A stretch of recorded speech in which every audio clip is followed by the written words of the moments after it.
So my partner is outside trying to start a campfire in our backyard. And I gave up because I guess the wood that we had to use and the papers, they were a little damp or whatever, but now I smell like a piece of jerky.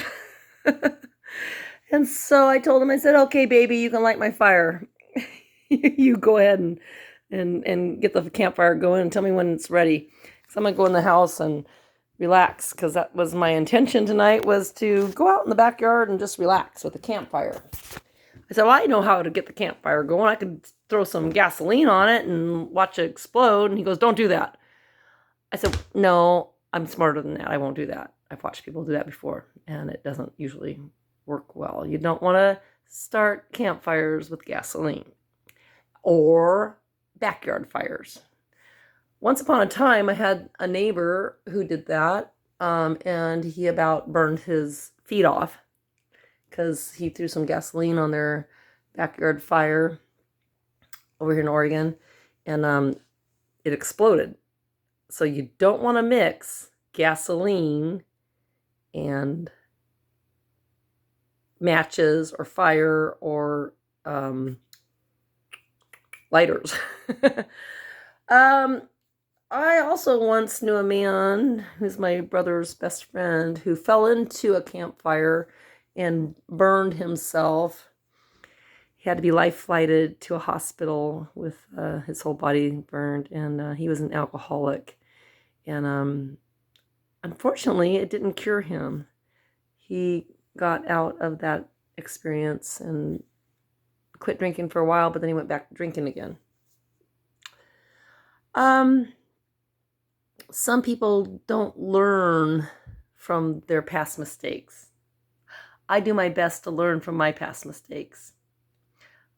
My brother once tried to light me on fire by throwing a match in a pocket that I was wearing as a little girl. He tried to catch me on fire, and that was terrifying. So tonight, I'm relaxing in the safety of my house after a lifetime of being terrorized and traumatized.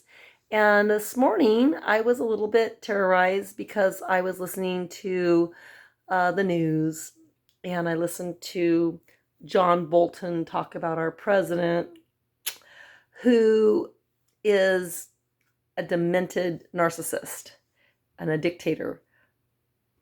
See my shirt? Working class hero. John Lennon, imagine there's no heaven. It's easy if you try. Anyways, so our president, who's a baby Christian, wants to kill certain journalists. That's a little terrifying because I'm sort of like a journalist. I write the truth. And our baby Christian, narcissistic, elitist president reminds me a lot of a dictator, much like my ex-husband, who once upon a time told me he thought every lesbian should be lined up and shot. And I have some friends and professors who happen to be lesbians, and they're beautiful people. They just have a different worldview. I have some friends who are bisexual and homosexual and mixed races, and I have ex-lovers who are Black and Asian, and I have people in my life from all walks of life, from homeless up to the upper echelons of hierarchy in universities, professors. And I told one of my professors who came from Wales that I could suck his dick because he pissed me off after I got an A in his class. He taught me how to cuss like a 17th century pirate. And so for extra credit, I said I was going to suck his dick in a poem I wrote called A Quaint Complaint. And I glossed it with the Oxford English Dictionary because I got one of those kind of brains. He said he liked the poems, the sonnets. So I put them online with his picture. It's called a royal roasting. I roast people who I admire.